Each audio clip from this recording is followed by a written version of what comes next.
So, I'm Elaina, by the way, if you haven't met us before, and this is Susan, and we're going to be exploring this fantastic topic with you. But yeah, it would be great to hear just what has brought you here. Why is it of interest? I'll start. Great. I think I find it really interesting, just sort of like when you give feedback so that people don't get offended if it is a bad feedback or if it is a good one, what's the best way to deliver it, I guess. So that will be probably a main one and probably can benefit for me as well. What's the best way to get feedback from my managers? Oh, amazing. I love that point about not be, how to give feedback so in a way that you don't offend somebody, because that really is an art, isn't it? So we're going to be having a look at that today, definitely, Delia. So looking forward to that. Thank you very much. Hi there, Caroline. Hello, sorry, I had technical issues. It was Oh, headphones and yeah, it's never good when you're trying to find a room and your headphone thing connects back in the office. So yeah, What, on a yeah. wire? nightmare. No, it was like the Bluetooth thing that's it's in our de Got bag you. at my desk, and I forgot to bring it with me, and I was like, why is it not working? But yeah, it's Monday. My brain is still in weekend mode. So Know the feeling. I know what you Absolutely. mean. We were just asking what's brought people to this topic today. Is there anything in particular that you're looking to get from the session? So it's a general question, Caroline. so I probably I don't sorry I didn't know who was speaking earlier, but probably yeah, how to give feedback without offending and being a bit more gentle in the approach. Being gentle. I love Yeah. it. Anyone I'm a grubby broker, so sometimes it's one of those I can't treat them like I'm talking to an underwriter who's pissing me off sometimes. So brilliant. Absolutely brilliant. So anyone else, is there anything in particular about this topic that's of interest to you? Or were you generally thinking, do you know what, it'd be great just to dive into that and have a little listen? I think for me, big other than echoing what others have said, I think selfishly, learning how to take feedback on properly. I want feedback, but if I get it, I sort of cringe. I don't know. I feel awkward with feedback, good or bad, at times. So it's like how to manage that. How to just receive it graciously and take what you want from it, not necessarily swallowing it whole and just thinking, oh gosh, that's somebody's opinion of me, so therefore it must be true. Yeah, lovely. That's a nice one, Matthew. Thank you very much. So I suppose, to give you a little bit of context, um, I'm going to go back in time here because Susan and I used to work in an organization which was a feedback frenzy most of the time. Feedback was a daily, sometimes hourly intervention. And you'd get feedback on just about everything and anything. You'd get feedback on your clothes, on your style, on the perfume that you were wearing, the glasses that you'd put on that morning. You'd get feedback on your performance regularly. You'd get feedback on even your personal life. I had feedback on the husband that I'd chosen to marry. That was one of the things that I got feedback on, and it was incredible. Now, of course, being in that kind of environment, it's a rich, rich feast. But I think it's the place where I grew the most. I became the most self-aware. I really battled with my confidence around things, and I felt that all of the feedback was enriching my sense of self and was able to make me feel more confident. As Susan's probably got her own version of this, but it was an extraordinary experience of being contributed to. And the thing that made it so incredible was because the intentions behind the feedback that we were given were, in the most part, and there might be the odd exception, but in the most part, were coming from a place of, I want you to be amazing. I want you to deliver great results because I want you to be successful. I want good things for you. And so my intention around the feedback is always coming from that place of contribution. Even the hardest feedback had a positive motive behind it. So this is something that we've been brought up on. And if you would see Susan and I working behind the scenes, we are exchanging feedback all the time. It's so much in our DNA that we just do it naturally with each other because that's the relationship that we've got. We have a lot of permission with each other. So what we would like to do is to give you a little window into some of the things that we've seen working over the years that might help you, if you wanted to start to build a real, a real appetite for feedback, both giving it and receiving it. We hope that you get the same benefits from it that we feel that we've got from it. Is there anything you would add to that, Susan? When you were talking about the old days, I was thinking actually a lot of the time we were giving each other feedback on the feedback they'd given us as well. So you were constantly refining your ability to give feedback, including, I'm not sure what your intention is behind this. So you kind of discovering, am I playing a bit of a game here? Am I playing politics here? Am I genuinely close to my desire to give feedback to this person? So, when you get into it, there are so many layers around motivation and then the behavior that sits around how you deliver it. And then, to your point, Matthew, how you receive it as well. Getting to know yourself really well around what the triggers are. Are you more comfortable with positive feedback than negative feedback, or the other way around? Do you a lot of the time when you ask people, would you like some feedback? They'll say, yeah, of course, and they're expecting negative feedback.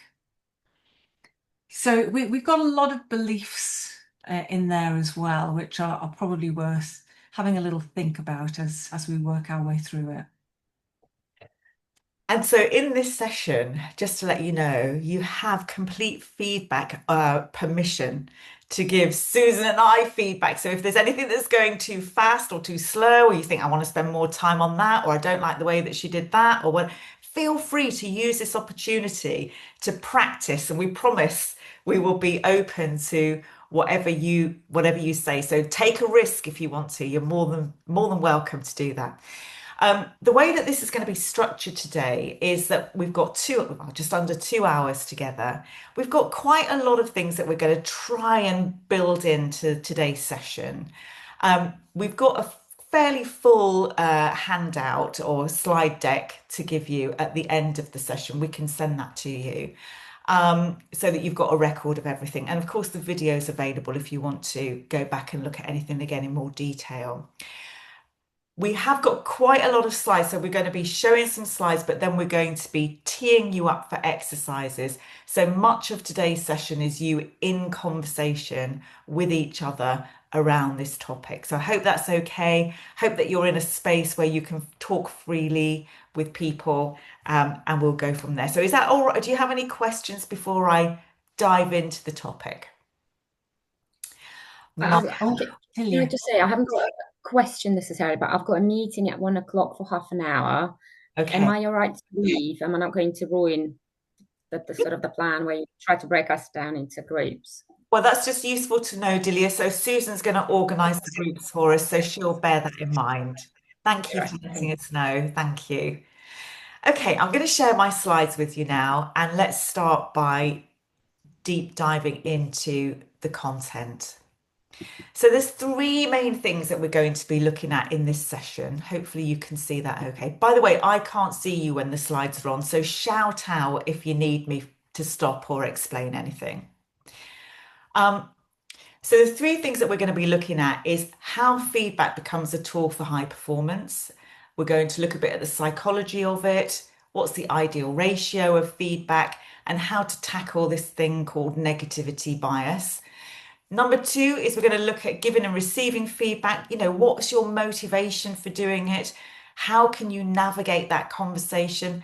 What's the best way of giving tough feedback? And how do we invite and receive feedback from others?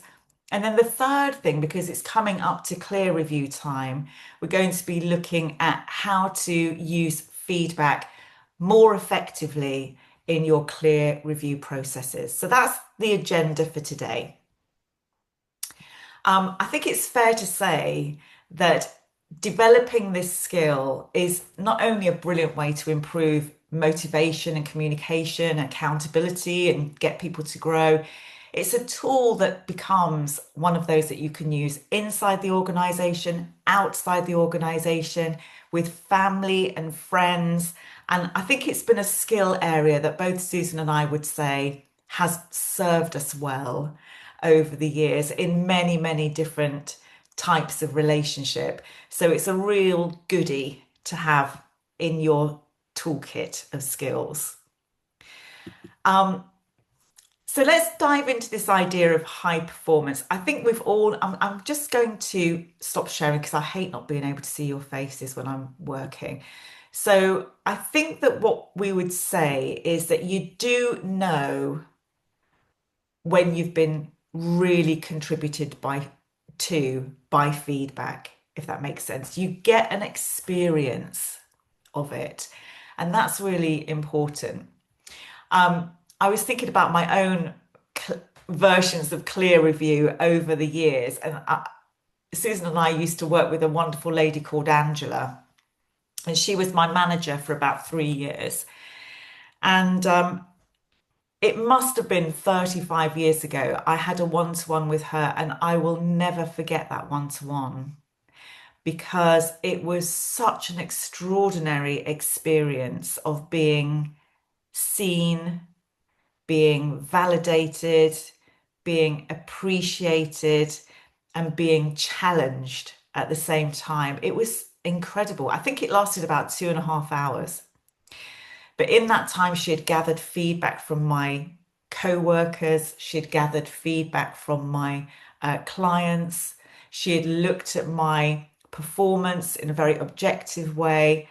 And it was extraordinary. It was such an extraordinary feeling to be contributed to in that way. Conversely, after Angela moved somewhere else, I got a new manager whose name shall remain nameless. And he, for our first sort of version of a clear review, our performance review, I'd been working in the team for quite a long time. I was one of the highest performers, if not highest performers, if not the highest performer in the team. And when I arrived for my one-to-one with him, he'd forgotten. So I sat outside for half an hour waiting to see him, and he'd forgotten. So we had to reschedule. And then when I did eventually get a meeting with him, he couldn't remember my name, which was really weird. And you know, when you just kind of go, this really isn't working. Let's just call it a day, and I'll do my own. Thanks very much. You know, that was the difference between somebody who really cares about contributing to you and somebody who really just sees it as a kind of tick box activity that's not prepared for and really not designed to add a great deal of value. So we know that feedback is a contributor to high performance. So I want to show you a lovely little slide that illustrates that for us. Here it is. So this is a piece of work that was originally done by the Gottman Institute, probably about 40 years ago now, but it's been picked up by leadership, the Corporate Leadership Council, who are very interested in high-performing teams. And they've identified this little sort of strand of data that describes what happens in a high-performing organization. So when people in a high-performing organization receive performance feedback around their strengths, it has this kind of impact on how they perform. So they see a huge jump in how people start to perform when they get information about how well they're doing the job. Likewise, this next one is personality strengths. So this is about not just how you do the job or what you do, it's your character, your value as a human being as you're doing your work. So that also makes a big difference. So I might say to somebody, well done on creating that report, which would be a very performance-based strength that I'm identifying there. Well done, that was a really good report. Or I might say to that person, well done on the completing that report, doing that report, which is really good. What I loved about how you went about it was your level of detail and meticulousness that you brought to it. You added a quality to it that I've not seen in previous reports. So now I'm acknowledging the person's characteristics in the way that they've gone about the task. So this is an important distinction. Conversely, when we get negative feedback, if we get feedback that says that wasn't quite good enough, so I might get feedback to say, you did a pretty good job on that report, Elaina, but actually there was quite a few things that you missed out. And as a result, it really wasn't quite up to standard. That would have a dip effect on my performance. I'd go away and I'd probably be a bit sulky about that. Whereas if you criticize my personal characteristics, if you said to me, I think it's because you're lazy and you don't pay any attention to detail and you're not interested in turning out good work, that would really have a significant dip on my performance. So this is the difference. You've got the difference between positive and negative, and then you've got the difference within those categories of whether it's about what I did and how I was and who I am and how I went about doing it. Does that make sense? I'm going to stop sharing just to see whether that makes sense, or have you fallen asleep at that point? Where are you at with that? Did that make sense? Yeah. I think what happens, Matthew, as well, and correct me if I'm wrong, but very often we're good at doing the performance related positive feedback, going, oh, well done, you did that, was great, I like the way you did that, or well done, thanks for completing that task by the deadline, or brilliant to get that done, thanks. That's great, but that's only a little bit of the value that you could add. If you added in the personality aspects of you were diligent, you were responsive, you were detail oriented, you were really smart the way that you position that piece. You're acknowledging the human being as well as the task that they did. And that's a real opportunity for seriously uplifting performance. Do we know why they don't correlate exactly the same? Is it different categories that have the most impact? I don't know exactly. It's worth deep diving into it. It's a lovely study that's been done by the Corporate Leadership Council. So there might be some more data underneath there for us. I might dig that out actually, Kelly, and see what I can find. Okay. Let's go to the next bit. I'm looking at your faces. Are you okay? Yes, you are. Great. Let's move on. So this is what I would love you to do. Susan's going to tee us up in the background to have a conversation around this. So this is the first discussion, the first of 4 discussions that we're going to have today. So thinking about a recent piece of feedback that you've received personally, ideally recent, but it could be from the past. Was it something that was related to a strength or a weakness, first of all? Was it something you did well or something you didn't do well? And then see if you can break it down further. Was it to do with a performance that you did well or not well? So a task, an action, an output, or was it to do with your personality? So a characteristic of you, something about you that's either amazing or frustrating, maybe. And how did you feel after the feedback? Did it lift you, energize you? Did you feel reassured by it? Did you feel motivated or demotivated? What did it do to you when you received that feedback? So Susan's going to whisk you away. And if you want to take a screen grab of that, you're very welcome. I have also, I think I put the slide deck in the chat for you, but I'll check that in a second. Let me stop sharing and then we'll whisk you off into groups to have that conversation. So here we go. 10 minutes. 10 minutes. See you in a few minutes.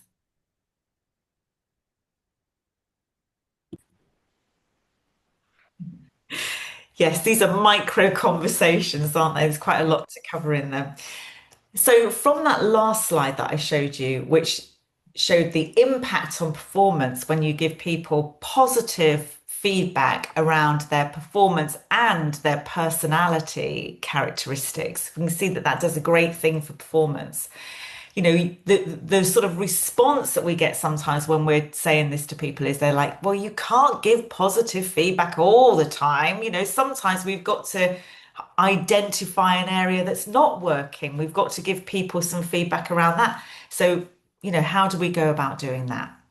Well, there's been another brilliant piece of study into this area, again, linked to high performing teams and very much, you know, building on what we've just talked about. So I want to show you this because I'm going to ask you to consider what you think is the correct answer. So here we go. I'm sharing again. Let me get to it. So what this is saying to us is that when we get the ratio right between giving positive and negative feedback to people, I'm using negative as a word, just a general word. You know, sometimes we say constructive or, you know, developmental, whatever. I'm saying negative because it's just easier for me to understand. So when we get the ratio right for people, it makes a massive, massive difference.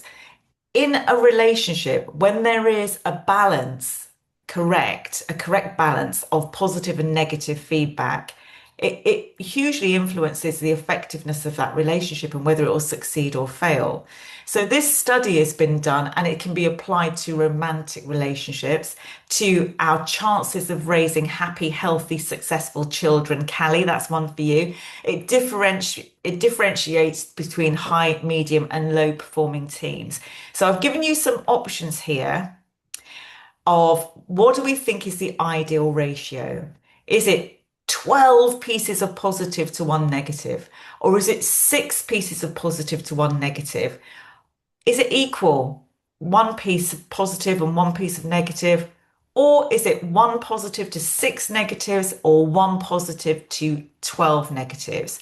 So that's the question. And I'm going to ask you to do a poll. Let's see whether we can make this work. This is a new adventure for me and Susan to use a poll, so I'm not sure whether it will work first time, but we'll give it a go. So here's the poll. Let me launch it. It does say copy 3, but that's just because we've been trying different ones. So let's see, 12 to 1. Oh, that's a positive. That's a positive response. Okay.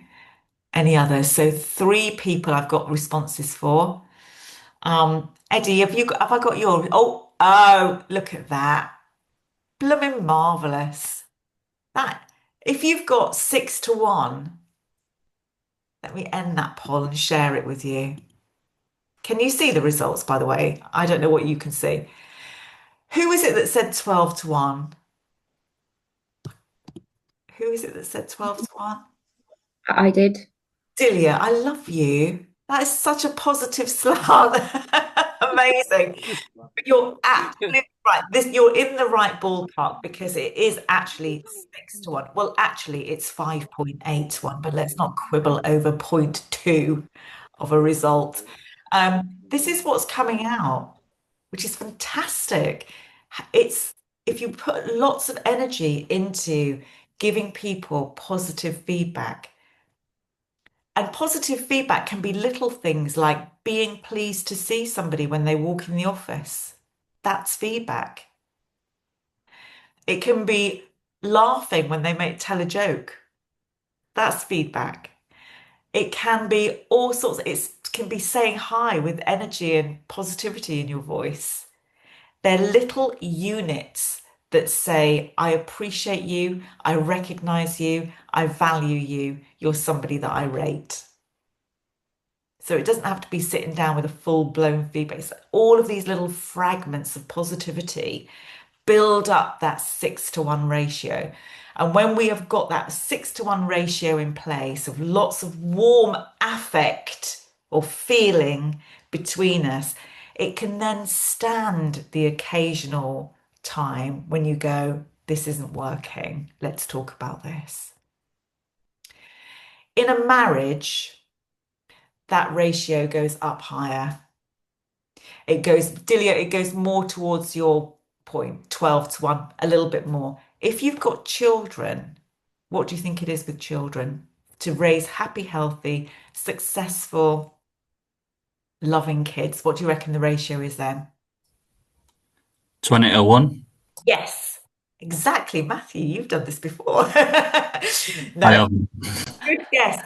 Absolutely. And if you think about all the things that you do with your children, the moments when you put your arm around them, the moments when you give them a little cuddle, the moments when you stroke their hair, all of those things, they are all little mini units of appreciation and validation that make a massive difference.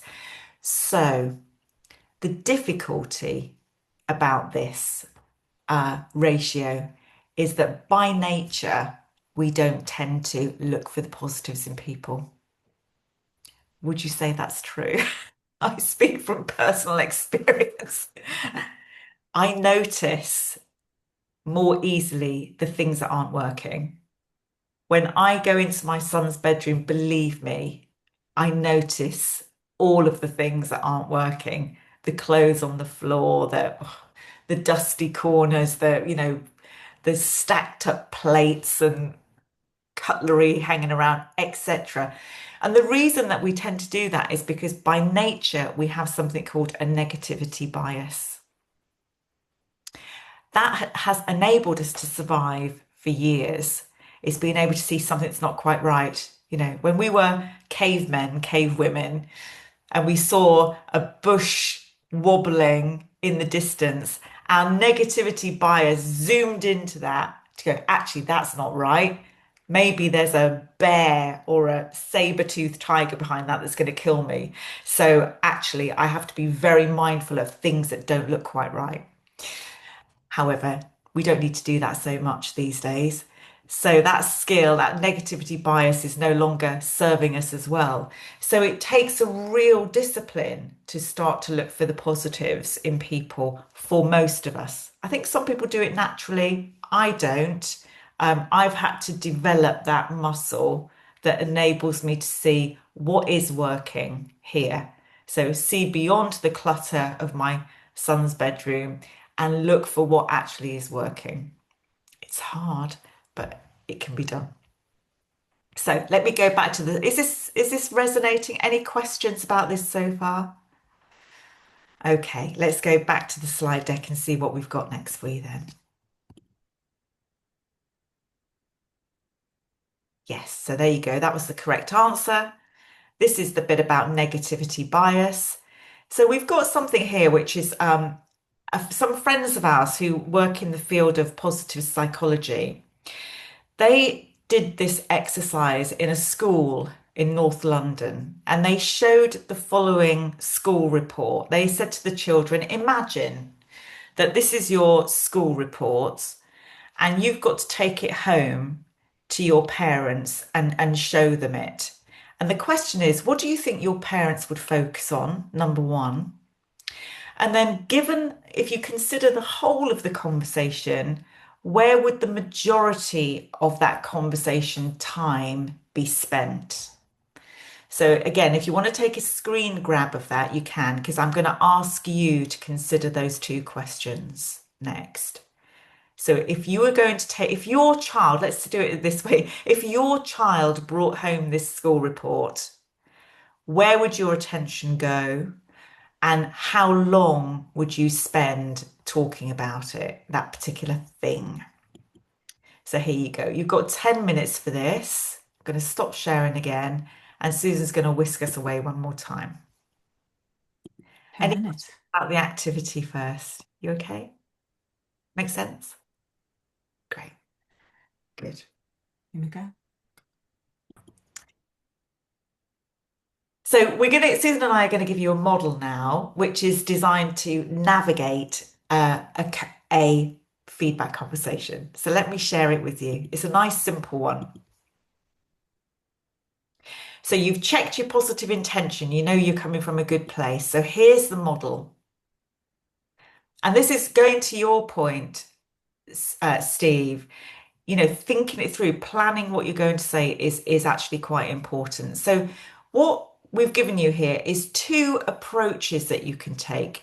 One is what we call a directive approach, and one is a coaching approach where we're asking questions more. So in the directive approach, I might say something like, in fact, Susan said this to me today. She said, first of all, she said, Elaina, well done on the slides. They look really nice, is what she said. I really like them. They look really nice. I like the flow, is what she said. And then she said, I'm not sure if you noticed that there were some typos in that slide deck, which takes away from the professionalism of it. What I suggest you do, she actually said, what I suggest we do is if we run through them now, I can show you where they are so that you can correct them. Is that okay? So that's a real life from this morning conversation. Now, what she could have said is she could have said, love the slides, Elaina. Yeah, they're looking really nice. I like them a lot. In terms of getting them proofread or checking the spellings, etc., what do you notice about that? And I might go, oh bloody hell, I haven't actually proofread them yet. And she go, okay, well there are a few errors in them. What result do you think that'll have if we don't get them sorted? Oh, well, that'll look unprofessional. The client probably will, the client might keep these slides and then hand them out, and everybody and his, friend will end up with slides that are incorrect. And she might say, okay, well, what would you like to do differently? What would you like to do about it? Well, I'm going to get onto it straight away, make those corrections. Brilliant. So will you do that now? Yeah, I'm going to do that straight away. So a coaching approach takes questions, whereas a directive approach is more tell. But this is what you're giving the feedback around. You're saying, what specifically is the behavior or the action that we're talking about here? What impact does that have? And is there a suggested alternative behavior or action that's required? And if so, how willing are you to do that? So that's a nice little simple framework that we can use. So again, if you want to, you can take a screen grab of that because I'm going to tee up the next exercise for you. Here we go. So this is one, again, in group discussions. Have a think about a colleague whose behaviour has impacted you recently. Now, I'd love it if you keep their name discreet. So let's keep the name confidential. But a colleague that you think has impacted you recently, either positive or negative, it's up to you. What feedback could you give them? What would you like to say to them?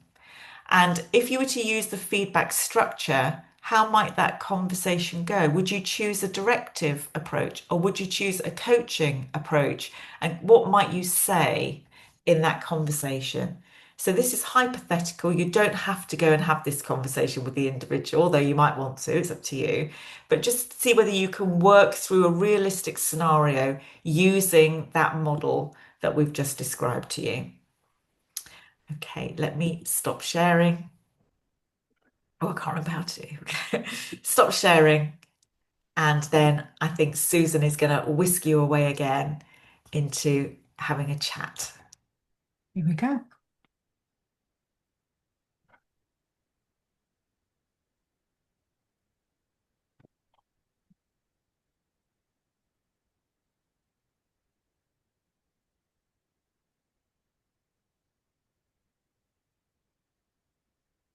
A fabulous little thing Callie said. Perfect. She's good. Yeah, she's lovely. I think everybody on here is one of your coachees. And all of the existing ones. It's good. That is a good conversion.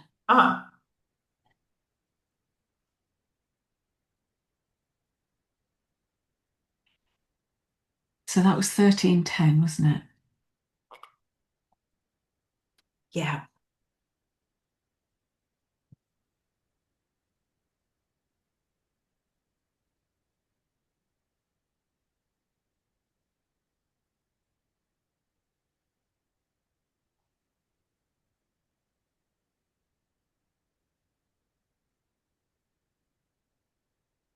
You've got such a good design eye, you know. I'm just looking at the overplayed strength slide. It just looks so good. Does it, which one is it? I just took those, most of those are from the e-learn.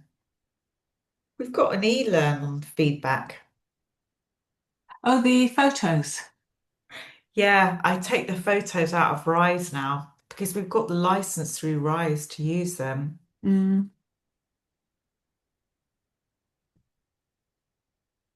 I must stop Adobe. I must. It's ridiculous. Let's just have half an hour one day and go through and download a shitload of them. I'll send Yeah. them over to you on WeTransfer. Yeah, brilliant. Because if you can also get, if I can nab some relationship, the only thing I'd say about Adobe is that I don't find the kind of ones that I like in there. They're a little bit more old-fashioned, I think. Are they? Oh, we can have a look. Or videos. Andrea just sent me a message. I recommended, she listened to Alain de Botton, Why You Will Marry the Wrong Person. She absolutely loves. Who's that from? Andrea, my stepdaughter, Oh, thought it'd be good for her to listen to. She thought it was great. did she?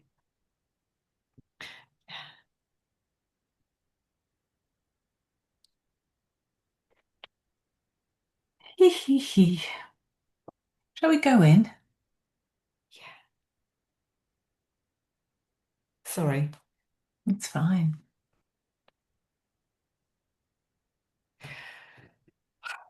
Yeah, let's go in. I'll go into room 2, shall I? Okay.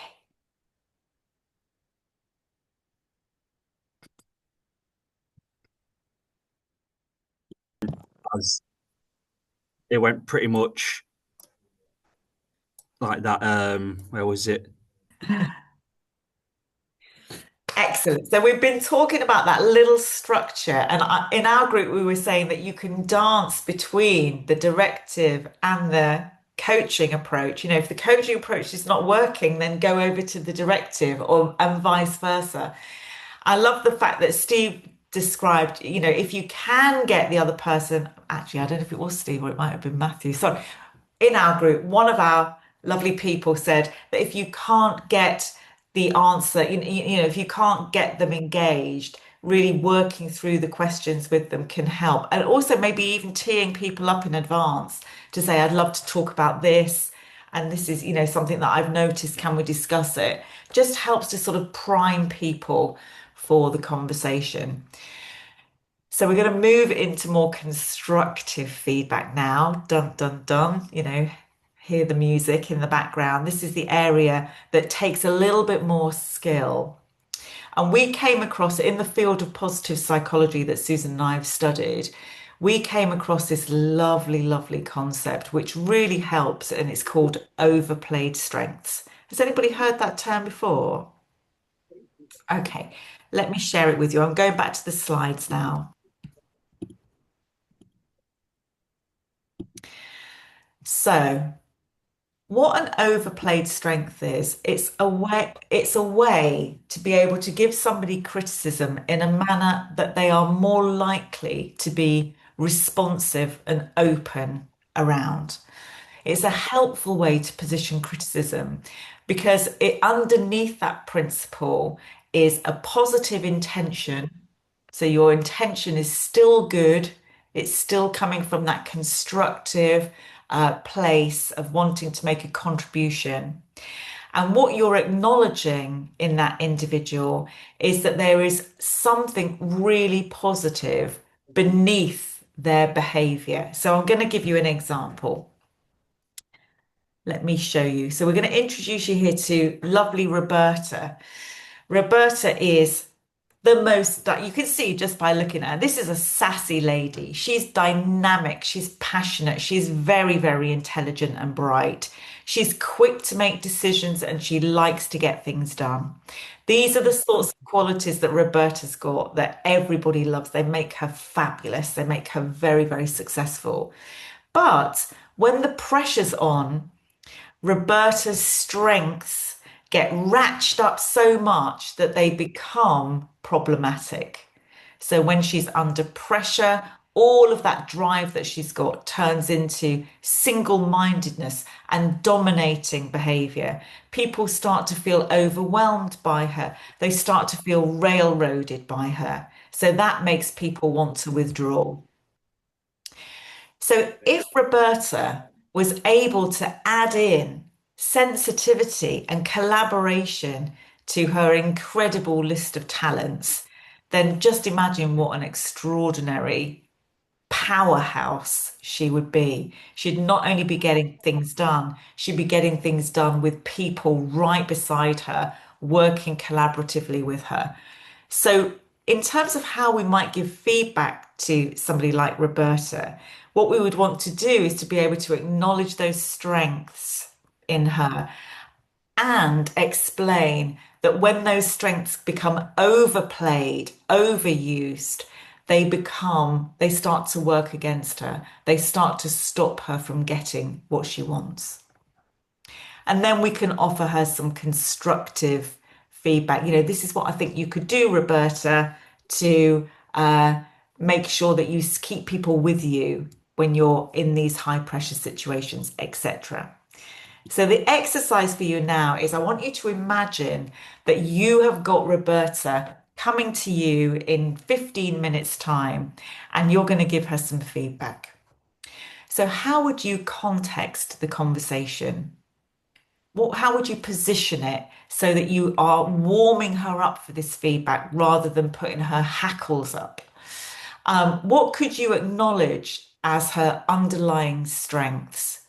And how would you explain the impact of it being overplayed or those strengths being overplayed?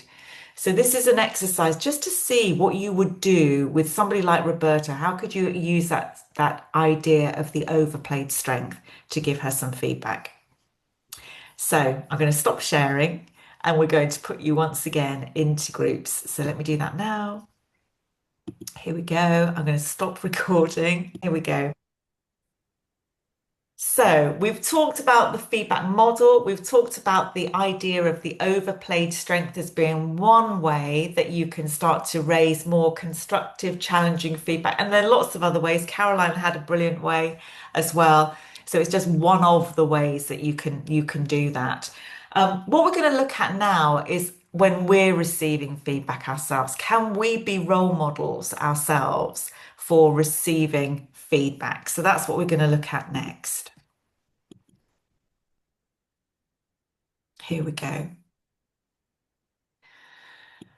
So what we're saying here is that when you are an emotionally intelligent human being, you are curious about your own blind spots. You're interested in the things that people see in you that you can't see in yourself.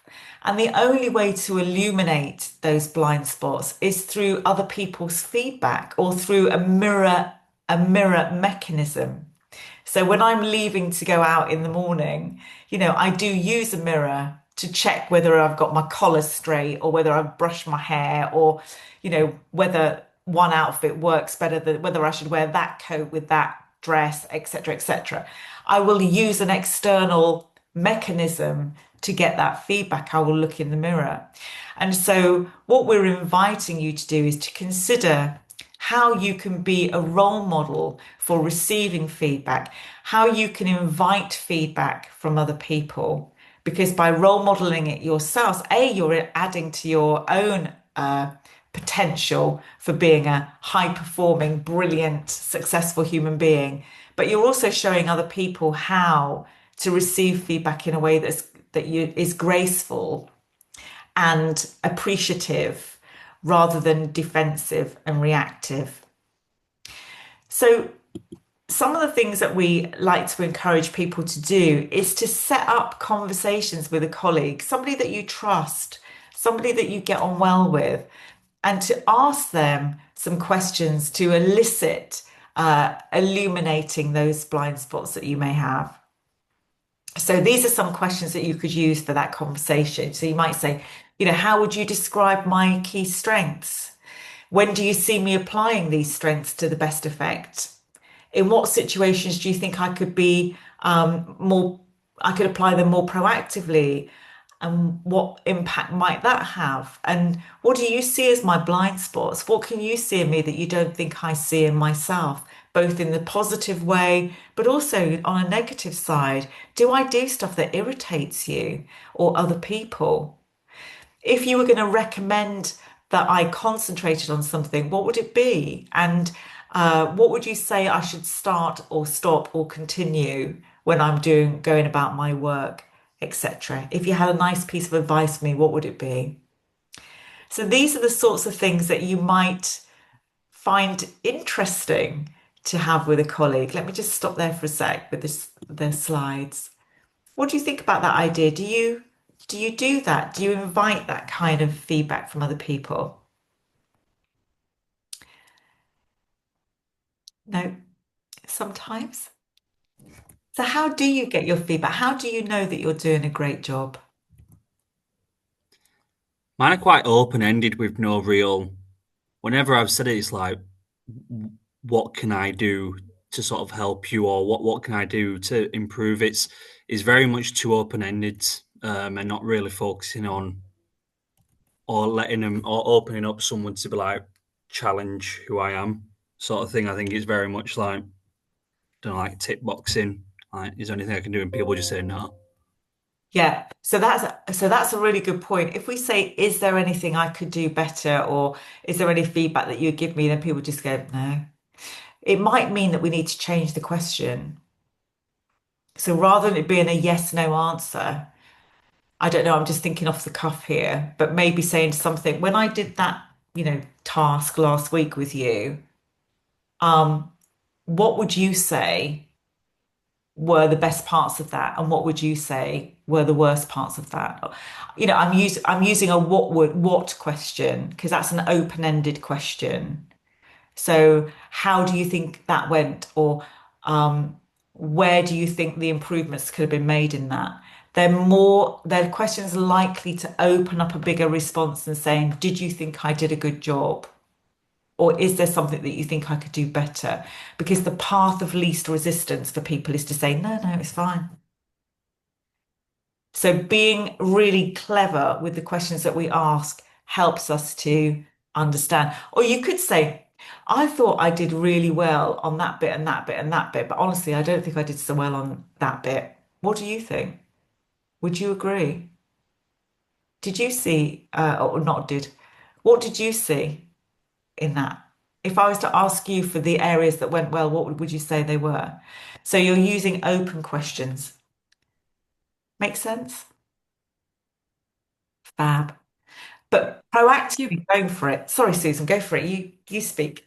I was going to say, if you are curious to know the answers to some or all of those questions on the slide, you could send them to your manager, or you could send them to a couple of colleagues that you're working on a project with when it's coming towards the end, and ask them to have a think about how would you answer these questions in time for a one-to-one, or over a drink, or over a coffee. How do you think your managers would respond if you did that? Steve's face. I think that might actually work. I always think if I were to ask these questions, I put them on the spot. If I were to ask them in person, or if I were to invite them to a meeting, I think it's different. And some people don't want to give you bad feedback. And I personally prefer just to be straight. Don't get offended. Just tell me this is genuinely the only way for me to improve. If I don't know, I can't improve it. Tell me. But I feel like I can be a bit like, just tell me. Just, it's fine. I know I'm doing well in here. That's fine. Just move on. Be honest. But I think if I were to send, questions such as those, it might actually help. I will let you know. Yeah, good. Because you do. If you want considered feedback, you need to give somebody time to consider what feedback they'd like to give you. So yeah, give it a go. I'd love to hear. Excellent. Any other thoughts? No. Okay, stunned silence. We're going to go into the next bit now because we know it's clear with you time coming up soon. Is that right? Sort of towards the final quarter of the year. And so feedback is such a brilliant thing to include in your clear review sessions. And we know from having been on the Manager as Coach program for 3 years now, we know that there are some parts of the organization that do clear review beautifully, that really use that meeting for high value add, high wonderful experiences. And there are parts of the organization where it's simply a tick box exercise that people don't really do very much with. So we're advocating for the former.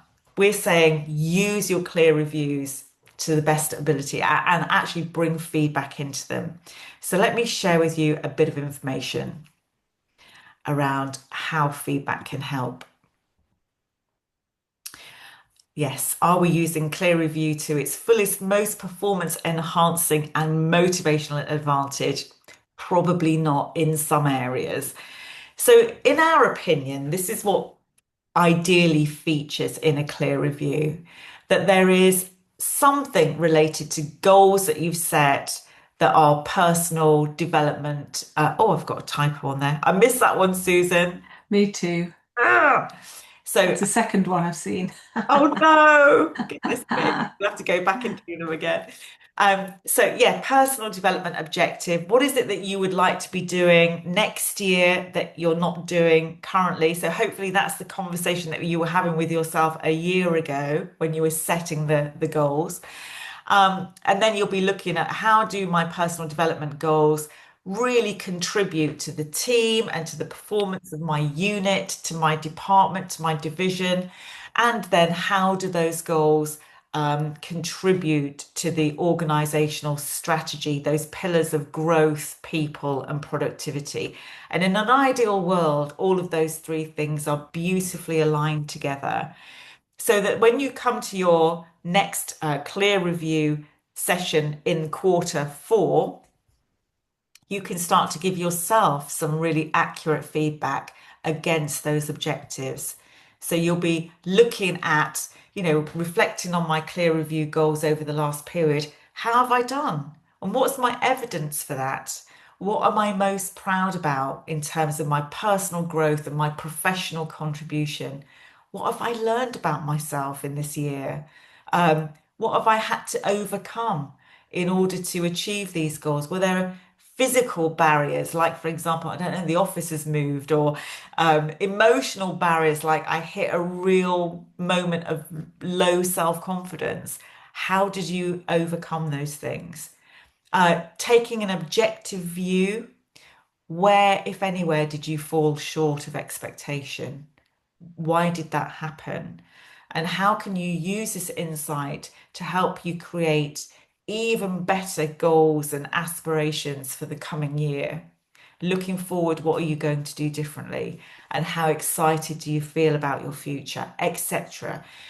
So I think that it's useful to do this kind of reflection as part of your clear review process, because it makes you sort of do a sum up, a real audit of where you're at, what you've learned, what's still to do, and what you're going to focus on in the coming year. Let me have a look at your faces. I just want to see, what do you think about what I'm saying there about using clear review in that way? Is that how it happens currently? Yeah, probably no, but it's good. It's a good format to use going forward. Yeah. Yeah. A lot of structure. Yeah. This will be my first annual, because I started in January, so I set my targets. I've obviously had an interim, but it'll be my first sort of like 12-month one coming up. Yes. For me. So, and in the past, it's never really been used properly to it's just been a tick box, and sometimes I've just done it myself and they've just gone, yeah, okay, and signed it. Yes, but that would be good if anything, I'll use it as, what have I underachieved on in the view of my manager in that sort of, because obviously they employed me, they've obviously got views of what they wanted me to do. You know, where have I fallen short, and how can I? So yeah, it'd be good to use that list of how I can improve, and you know, what was I not quite on. Yes. I think the ability to do that for yourself as well, and then validate it with your line manager, is a real mark of emotional intelligence. Being able to take an accurate assessment of yourself and where you are, what you've done, where you're going, all of that stuff is really, really powerful, because at the end of the day, you own your career, you own your direction of travel, you are your own product in that regard. So really having an accurate assessment of that, I think, is incredibly powerful. And what I see quite a lot is people kind of have either an inflated view of themselves, which is based on their fantasy version of themselves, or they deeply underestimate themselves and they have a low opinion of themselves. And it's a bit like both ends of that spectrum, either thinking that you're brilliant or thinking that you're useless. They're two sides of the same coin. They're existing in a sort of fantasy area. And what this is about is getting feedback that gets you really accurately able to take account of your brilliance and your flaws, and knowing those things deeply, knowing your excellent performance and knowing where you've fallen short. They are real grist for you being able to create something very tangible, very aspirational going forward from a basis of true acknowledging of reality. And I think that anybody who's interested in coaching, this is the challenge, to get to the reality of a situation, or to get to the reality of our own capability, and know without any ego, be able to say, this is where I'm good, this is where I'm not so good. It's brilliant if you can do that.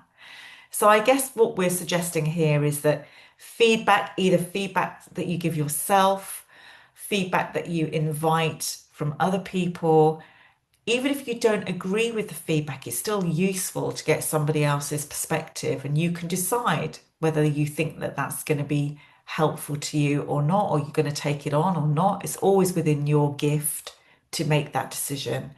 But ultimately, it gets you into that powerful place of emotional intelligence. What do you think?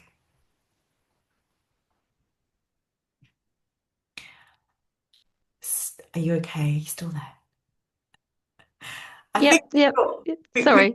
It's a reflective moment, isn't it? It's like, yeah, how can I? Yeah, no, I do. I'm always someone that's, you know, I'm not perfect. I always want to improve on myself, and like you said, it's my career.